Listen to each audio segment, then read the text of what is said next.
Hello, greetings and welcome to Attaining the Second Cognition. This is Doug Michael. Once again, ladies and gentlemen, thank you for taking the time to join me yet again. I'd like to give a huge shout out to all my new subscribers and to all of my subscribers. Thank you so much for taking the time to consider this information. The topic for today's discussion is Transcending Tyranny.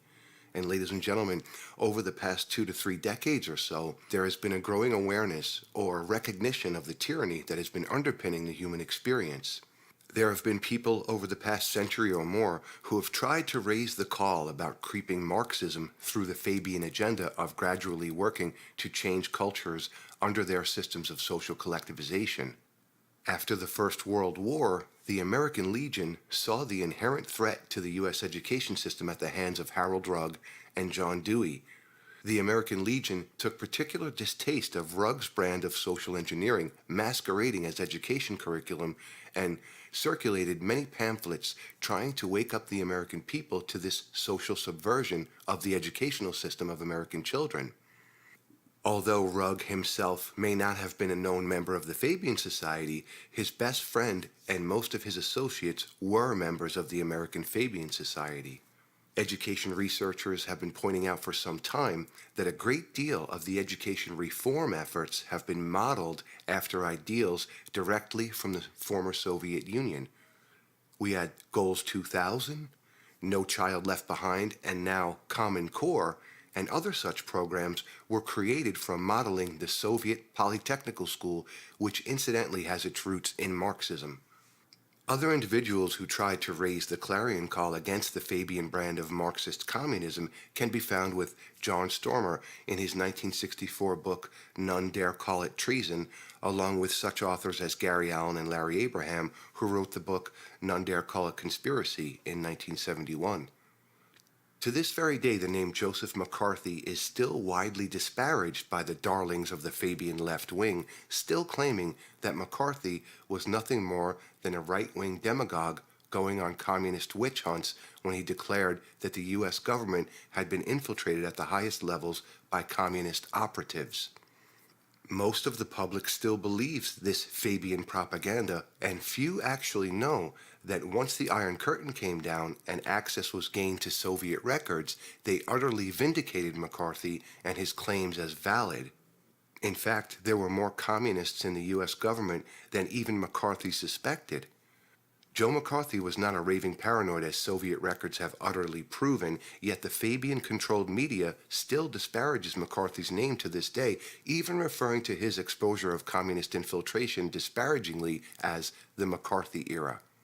By bringing this information to light, I am by no means endorsing right-wing extremism any more than I endorse left-wing extremism. The point is that there have been many people over the last century or more who tried to expose the creeping Fabian and theosophical political and spiritual agendas, yet the power of the purse and the control of the media has removed these voices from the public dialogue. We are only allowed to hear one side of the story, and it is the Fabian side that indoctrinated you through their created school curriculums, and they control what you hear through media outlets to this day. Most people wouldn't know the real truth if it came up and bit them on the ass. I've encountered many researchers over the years that cry, Illuminati, or Zionists, or point fingers at various groups as being the controlling force, but have never even heard of Fabianism. I would suggest to researchers that are looking into this stuff to become familiar with Fabianism and Theosophy. These are two large pieces of the puzzle. Realize also that the inner core of the consortium works through many fronts and networks. It has to keep its identity well out of the public spotlight. Even secretive organizations like the Bilderbergers are merely fronts for the true string pullers that dwell deep in the shadows, in the filth pits of their inner court. Although the present forms of tyranny are relatively new innovations, this tyranny has been present in the human experience for millennia, and I would suggest that the foundation for its outward manifestations have to do with a specific cognitive framework in which humans have been trapped within and encouraged to identify with. As we pointed out in our presentation, Heightened Awareness Compared to Perceptual Advancement, this awakening to the situation of tyranny is not the same as cognitive advancement, although it can certainly act as a stepping stone and a catalyst to launch one into advanced perceptual awareness, provided they have the cognitive strength to come to terms with not only the tyranny itself, but how long it has been going on beyond our first cognition perception. This type of hidden tyranny can only grow in an environment of darkness and secrecy. It can only function so long as it can stay hidden from the light of day, for if it were known and acknowledged, no one in their right mind would make the choice to accept it. Therefore, we must all be seduced and misdirected into buying the doctrines of tyranny, which always hide behind the mask of benevolence and progress. Thus, the political word they use to hide behind, progressive. I ask my listeners to pay attention to the political talking heads and see how often they use the term that they are pushing a progressive agenda. Progressivism is nothing more than Fabian Marxism hiding behind another buzzword that is supposed to signify progress, but the only people actually progressing at all is the Fabians themselves, as well as their gradualist subversion of global cultures.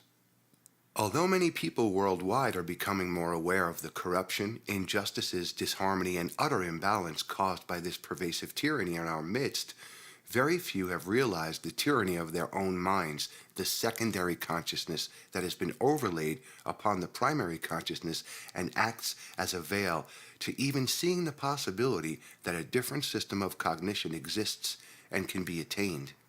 Even conceptually, most cannot even entertain the notion that this holistic, advanced state of conscious awareness, what Endall refers to as the second cognition, even exists. So mired within the overlaid system of the first cognition are they. In other words, they do not know that they do not know.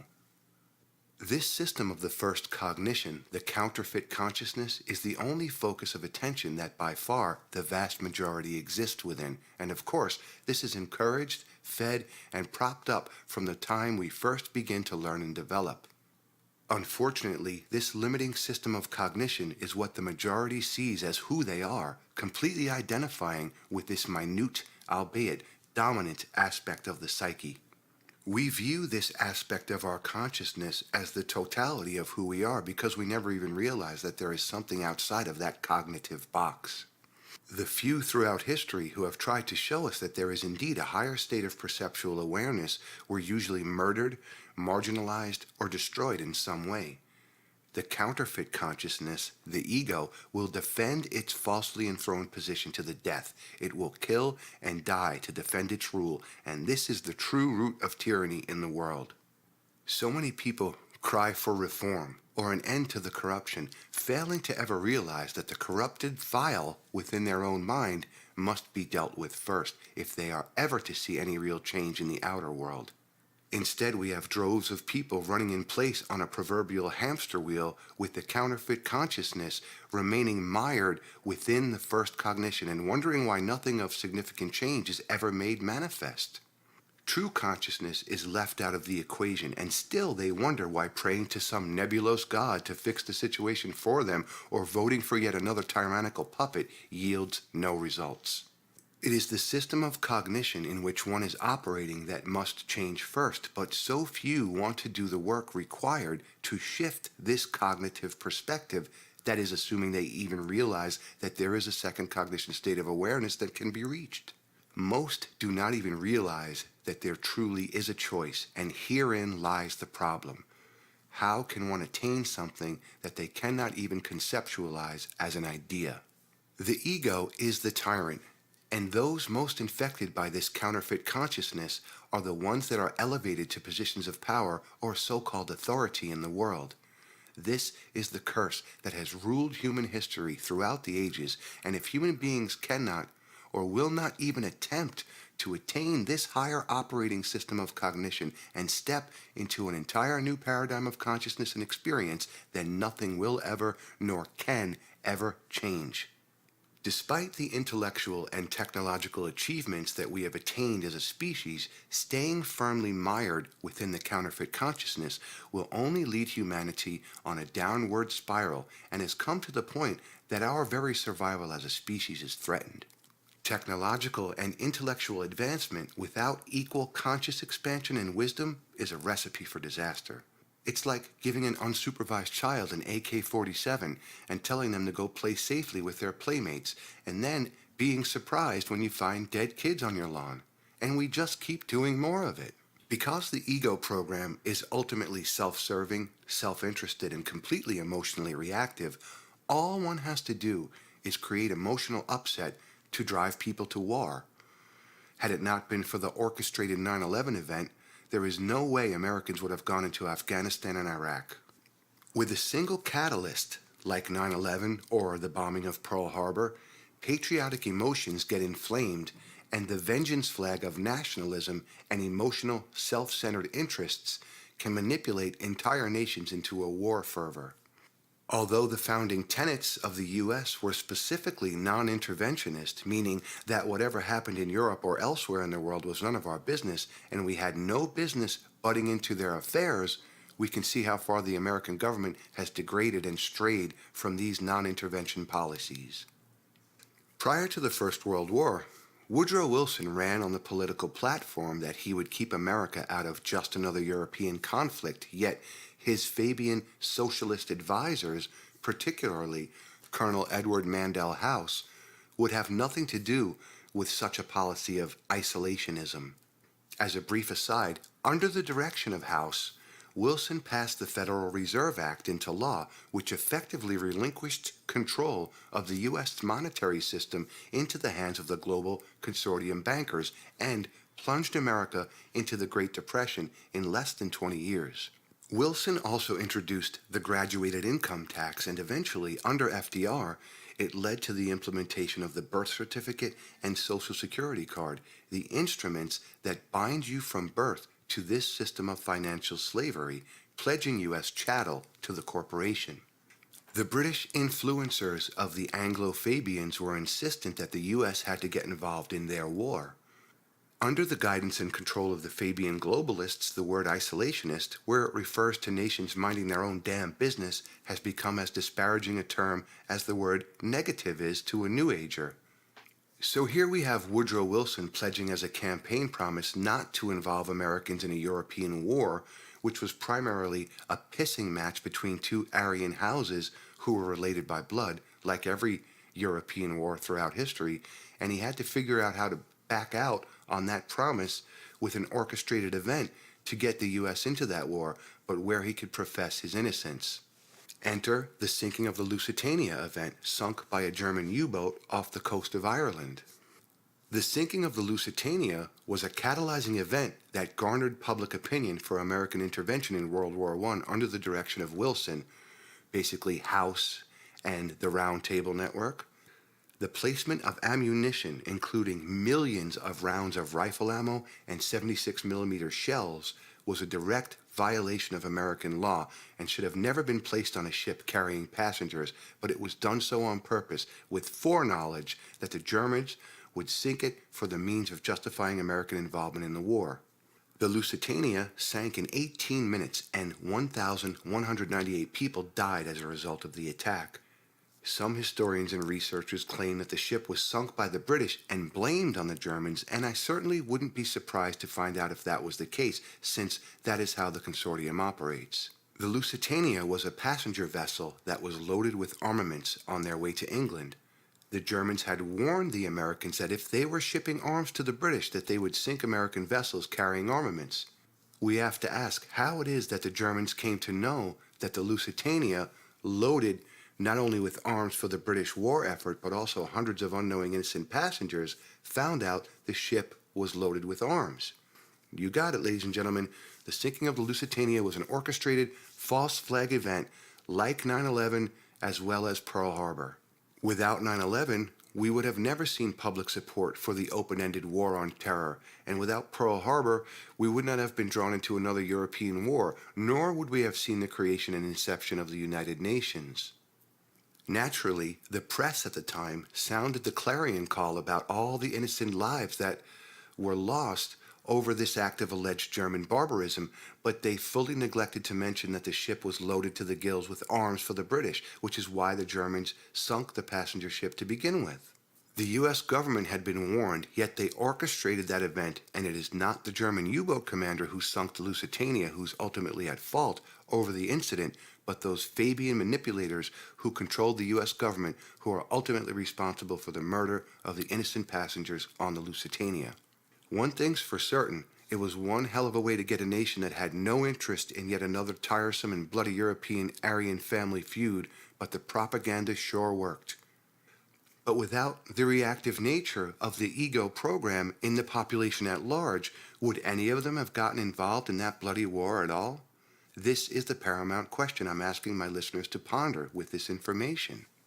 It is only through emotional manipulation of the masses that such tyranny can run rampant and control an entire planet. It is only through the inherent selfishness and paranoia of the ego virus itself that can raise a peaceful people into demanding war. There is no investigation, there is no careful thoughtfulness that leads people into a war frenzy. It is solely the counterfeit consciousness, ego hacker program operating through artificially amplified emotions that these things can come to pass. And the tyrants through the ages have manipulated people through the ego selfishness, emotional reactivity, and fear to leave a long and bloody trail that we call our history. Here is the key that most people refuse to hear. We can blame the tyrants and the instigators until the end of time, but in the end, we are all individually responsible for allowing such emotional manipulation to rule our consciousness. It is the victim mentality and the counterfeit consciousness's illusion of powerlessness that fuels the fire of this manipulation. The consortium can't control you unless you allow it, and it is only through the hacker program in your mind, what I am now going to refer to as the hapim, or counterfeit consciousness, not the ego, that allows such repetitive chaos to keep our species in such constant turmoil and arrested cognitive development. If you will not take responsibility to transcend this hacker program and reclaim your primary consciousness, then you are as much to blame for the world situation as the controllers who control you, for it is your own hapim, hacker program in your mind, that feeds on this emotional turmoil and keeps this system of tyranny alive. And that is the truth that so few are willing to admit. To transcend this system of tyranny, we need to first transcend the tyrant within our own minds. The reason the elite even remotely have any power over the mass of humanity is because they give their power away willingly and prop up the consortium. If they ever figure this out and take back their power, then the game is over. Now granted, there is external influence, such as psychological and energetic manipulation, but if you really examine the situation, we act as our own gatekeepers and enslavers by remaining firmly rooted within first cognition parameters and indoctrinating our children to fit in with those parameters instead of stepping outside of them and creating something new. We enslave ourselves and one another. This is the time in our history and evolution where the choice to either remain stuck and continue on the downward spiral or step outside of the current mode of experience and become what we can be must be made. Choosing not to decide is still a choice, and creatures that are less than benevolent will gladly choose for you. Tyranny even exists within our own personal relationships. Operating within the confines of the first cognition, how could it be any other way? Sometimes it's subtle, sometimes not so much, but if we are brutally honest with ourselves, we can see this glaringly obvious truth. Just observe the way that parents demand their children to conform to the same beliefs, opinions, or traditions that they themselves conform to. Look at the way that many parents, friends, lovers, siblings, etc., over time try to change another to fit into the first cognition box of what they think they should be, and we call this love. The external tyranny at this level and in the world at large is a direct result of the inner tyranny of the counterfeit consciousness, the ego, the hacker program in your mind. To reiterate, those most infected by it are those in positions of decision-making power.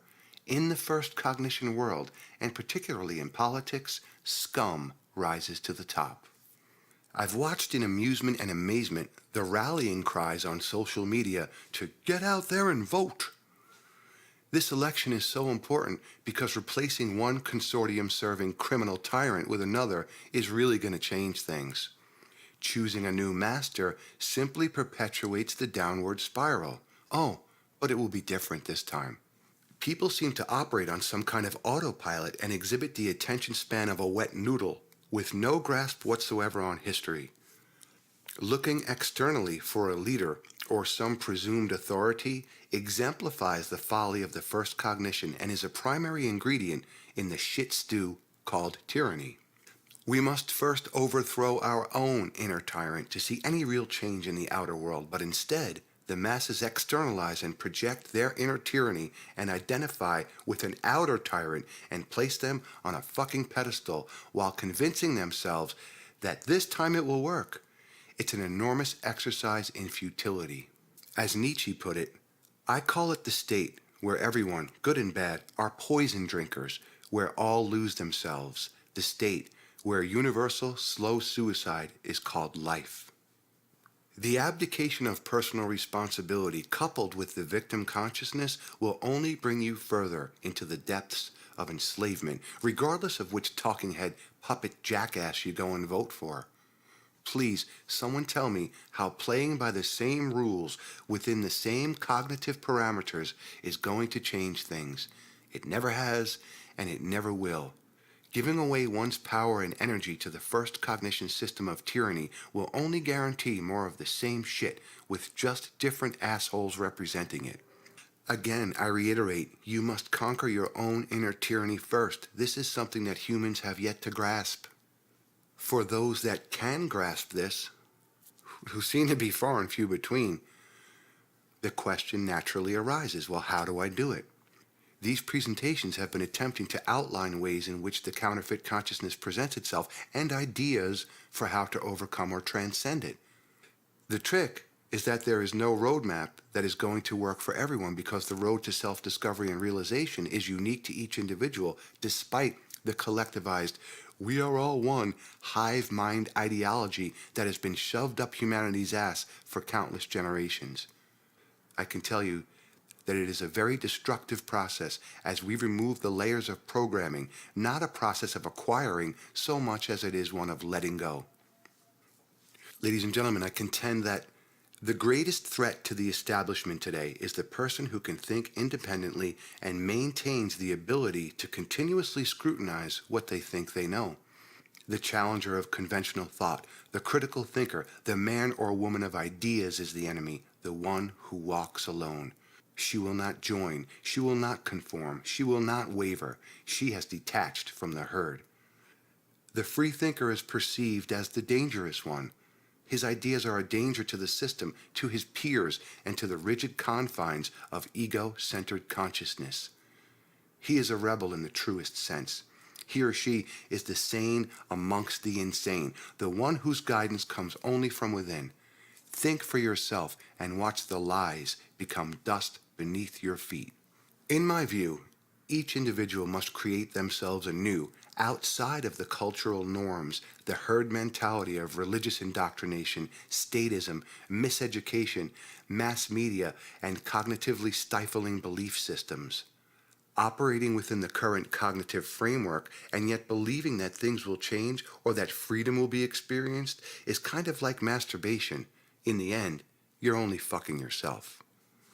Ladies and gentlemen, once again, thank you for taking your time to listen to Attaining the Second Cognition. I extend my gratitude to any and all who take the time to courageously push forward with unbending intent to advance themselves in their own willful evolution and conscious advancement. Ladies and gentlemen, once again, thank you. This is Doug Michael, and until next time, walk in peace.